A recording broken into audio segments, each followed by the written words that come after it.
मगर सरकार को ज़रूर अब इस बारे में सोचना चाहिए, क्योंकि लॉकडाउन का ये जो मामला है ये दूसरी बार आया तो है, मगर आगे भी आने की उम्मीद है।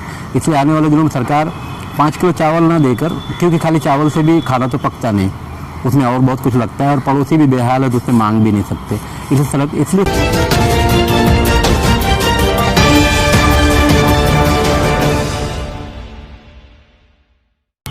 नमस्कार, आदाब। इस वक्त मैं जहाँ बैठा हूँ भिवंडी शहर के एकमात्र राशन ऑफिस है। राशन ऑफिस माने यहाँ राशन नहीं, राशन कार्ड बनता है। 37फा, जिसे महाराष्ट्र में राशनिंग को एक कोड दिया हुआ है, तो भिवंडी का जो राशनिंग का कोड है इस कार्यालय का वो 37फा। अब 37फा के अंतर्गत भिवंडी शहर में जितने भी राशन कार्ड हैं, ग्रामीण छोड़कर, ग्रामीण के लिए तहसील है, तो भिवंडी शहर के सभी राशन कार्ड इस ऑफिस से जुड़े हुए हैं।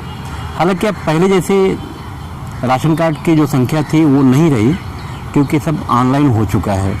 और ऑनलाइन हो जाने की वजह से फिलहाल भिवंडी शहर में इस कार्यालय में जो रिकॉर्ड है, लमसम 1,24,000 राशन कार्ड भिवंडी शहर में मौजूद है जो एक्टिव है।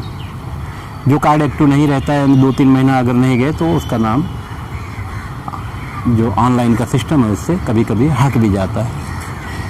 अब बात अगर करेंगे 1,24,000 अगर लमसम राशन कार्ड है, तो अगर, क्योंकि कुछ कार्डों में 8 नाम भी होते हैं, 10 नाम भी होते हैं और 5 नाम भी होते हैं, एक एवरेज अगर निकाल लिया जाए, क्योंकि आज कार्यालय बंद है, शनिवार का दिन है, संबंधित अधिकारी यहाँ नहीं है, इसलिए एक अंदाज समझ लेते हैं कि अगर एक कार्ड को 5 नाम अगर मान लिया जाए तो इस तरह से करीब 5.25 लाख लोगों का नाम हो सकता है। हालांकि यह आंकड़ा ज़्यादा भी हो सकता है, क्योंकि एक कार्ड में 8-10 नाम भी होते हैं। एक समझने के लिए इस बात को रखा जा रहा है।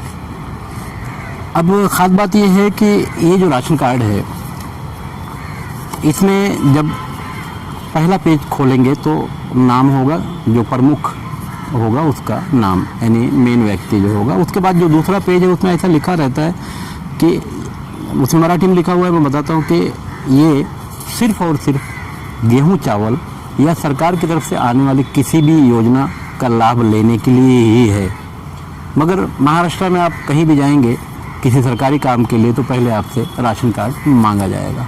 हालांकि ये ऐसे किसी पुरावे के लिए इस्तेमाल नहीं किया जाता। अगर आप करें तो आप खुद उसके जिम्मेदार हैं। ये राशन कार्ड किसी दूसरे को भी नहीं देना चाहिए।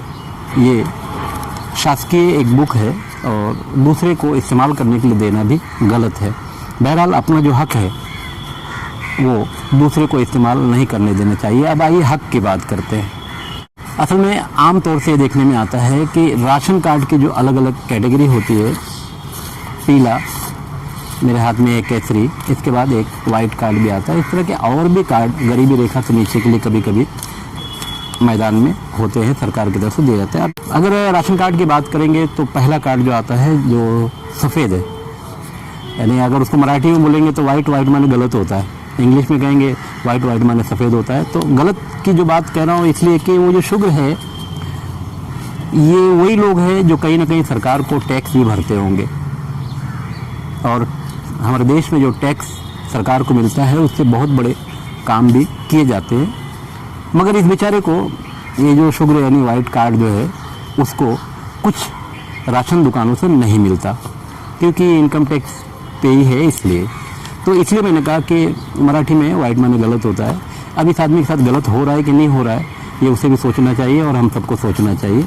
इसे कुछ ना कुछ तो मदद करनी चाहिए, क्योंकि सरकार की मदद ये टैक्स देकर करता है। साल के 12 महीने कमाता है और टैक्स सरकार को देता है, और सरकार इसको कुछ नहीं देती। अब आइए आगे बढ़ते हैं। APL, ये भी एक कैटेगरी है कार्ड की, और इसमें गेहूं 10 किलो, चावल 12 किलो पैसा लेकर देना है, बराबर। मगर इस APL कार्ड का जो गेहूं आना जाना है वो आता ही नहीं है। बहरहाल ये भी बेचारा कहीं ना कहीं तकलीफ में होता है। अब उसके बाद की बात करेंगे तो अंत्योदय, इसमें चावल 15 किलो, गेहूं 20 किलो।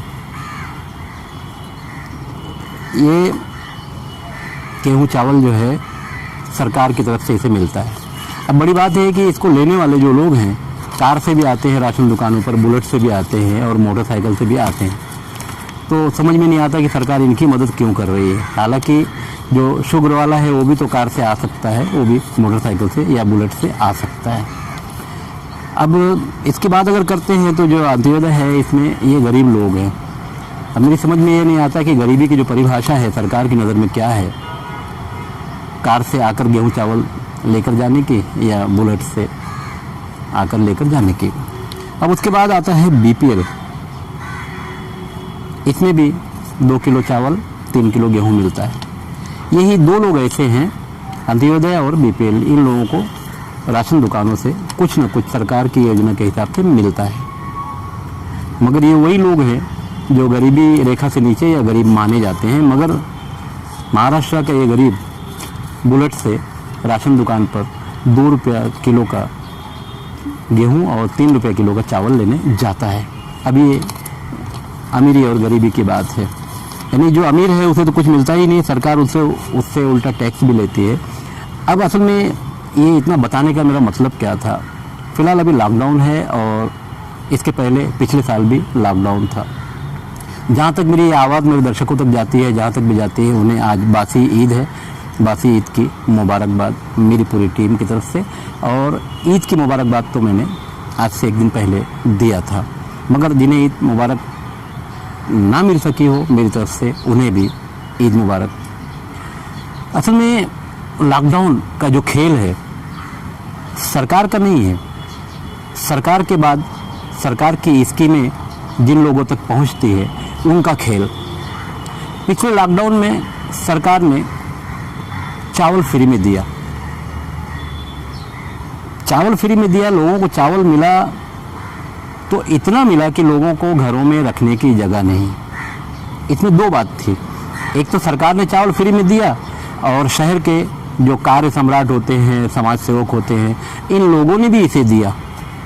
अभी बेचारा क्योंकि है तो गरीब ना, सरकार इन्हें 2 रुपये किलो गेहूं देती है, 3 रुपये किलो चावल देती है, तो इन्हें एक तरफ से सरकार ने गरीब समझा और दूसरी तरफ से जो समाज सेवक लोग हैं, कार्य सम्राट हैं महाराष्ट्र में या हमारे भिवंडी शहर में, इन लोगों ने भी दिया। और इन लोगों में यानी सरकार ने तो अकेले ही दिया, मगर इन लोगों की जो लाइन थी वो लंबी थी, देने वालों की जो भीड़ थी वो ज़्यादा थी। इसलिए माल इतना ज़्यादा हो गया कि बाजू के किराने की दुकान पर मोती साबुन, लक्स साबुन गेहूं चावल के बदले लिया जाने लगा। भिवंडी शहर के बहुत से लोगों को इस बात का अंदाज़ा भी है और पता भी है।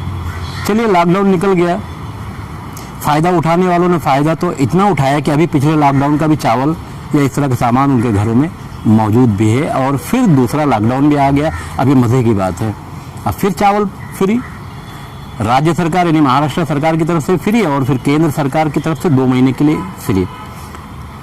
अब सरकार की चाल देखिए, राशन दुकान वालों ने जो पैसा भर दिया था उसी को सरकार ने फ्री कर दिया। अब जनता तो माल फ्री में ले जा रही है, दुकान वाला बैठकर आंसू बहा रहा है, क्योंकि उसका जो पैसा सरकार को उसने दे दिया था अब वो कब मिलेगा पता नहीं। शक्कर भरे थे, शक्कर वापस राशन दुकानों से उठा ली गई, उसका क्या होगा वो बात की बात है। जो दाल आई थी वो भी इस तरह से फंसी रही, दुकानों पर सड़ने लगी। अब ऑर्डर आया है कि उसको जांच करने के बाद अगर ठीक है तो दे दिया जाए। तो सरकार की नीति भी लोगों की समझ के बाहर है। बहरहाल सरकार ने जो ऐलान कर दिया है कि 5 किलो चावल फ्री, राज्य सरकार 1 महीने के लिए और केंद्र सरकार 2 महीने के लिए। अब तो बड़ी मज़ा आ रही है, क्योंकि राशन दुकान पे लोग जाते हैं, अंगूठा लगाते हैं और चावल लेके जैसे निकलते हैं बाजू में खरीदार भी खड़ा रहता है, वहाँ से वो खरीद लेता है और फिर चक्री घुमाकर कभी दुकान वाले को ही बेच देता है, कभी किराने वाले को बेच देता है, या इस तरह के जो लोग ज़रूरतमंद हैं उन्हें बेच देता है। बहरहाल लॉकडाउन में बड़ी मज़ा ये आ रही है कि सरकार का आया हुआ माल बेचकर लोग रोकड़ी बना रहे हैं और दुकान वाला बैठ के आंसू बहा रहा है, क्योंकि सरकार के पास उसने जो पैसा भरा था वही पैसे का मामला सरकार ने उसी चावल को फ्री कर दिया। अब दुकान वाला तो बैठ के रो रहा है, दुकान वाले गले में कुछ आ ही नहीं रहा है। अब दुकान वाला करे क्या, साहब सुबह भी तो वहाँ पहुँच जाते हैं, बहुत सारे समाज सेवक लोग भी वहाँ पहुँचते हैं, लाओ भाई हमारी ईदी तो दे ही दो। तो अब बेचारा वो कहाँ से लाएगा। सरकार ने क्या इसके बारे में सोचा कि दुकान वाले की क्या हालत होगी। वो गाड़ी जब भर कर आती है तो हम माली मांगता है, तो कहाँ से देगा दुकान वाला। सरकार ने शायद ये नहीं सोचा।